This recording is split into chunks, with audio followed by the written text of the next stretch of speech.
last video, we discussed what a draw force curve is and what a stacking curve is. In this video, we'll be discussing a metric that is available on the site asiaticbow.info that is an application of the draw force curve. The metric in question? The Longbow point. So a quick definition of the Longbow point is as follows.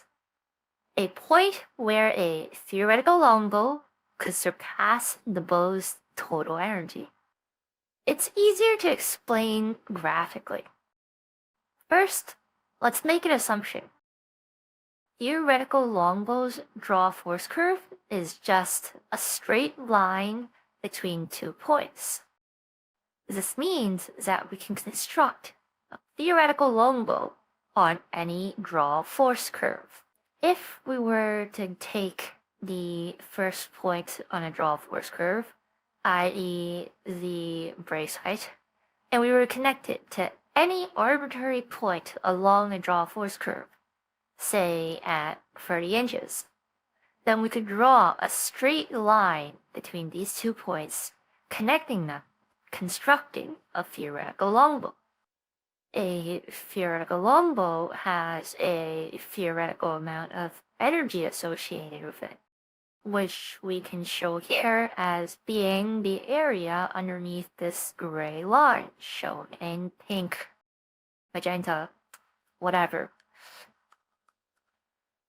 So this would be the amount of energy for this theoretical longbow. Now, the real bow also has an associated amount of energy.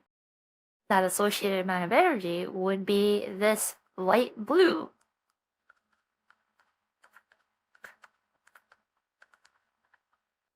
Then, what if we were to compare the amount of energy that this theoretical longbow has versus that of the actual bow?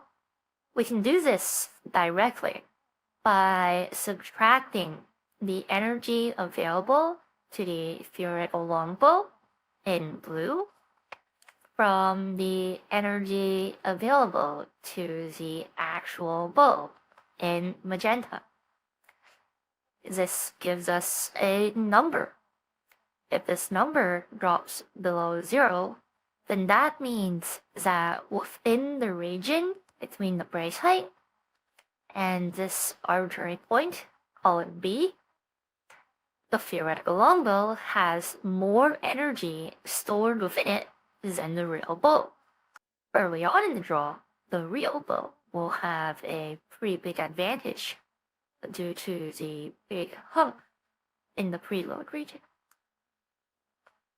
As we go further along into the draw and we enter into the linear region, the advantage of the preload begins to drop.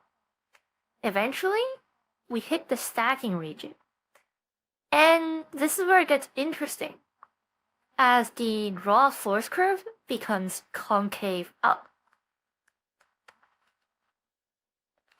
Which means that the area underneath it will grow slower than the poundage grows.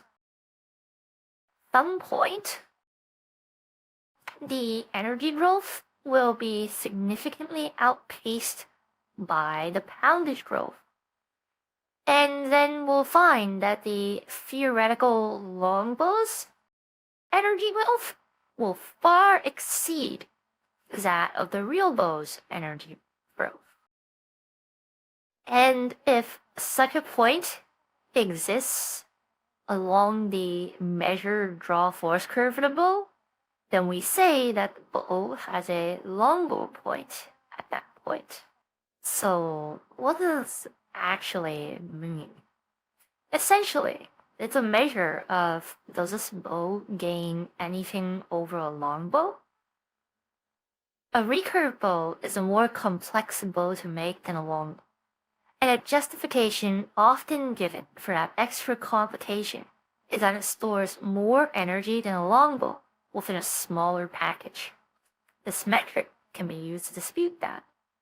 If there's a longbow point along the draw force curve, then that means that the bow will, at some point along this draw force curve, store less energy than an equivalent longbow, contradicting the premise that a recurve bow stores more energy than a longbow.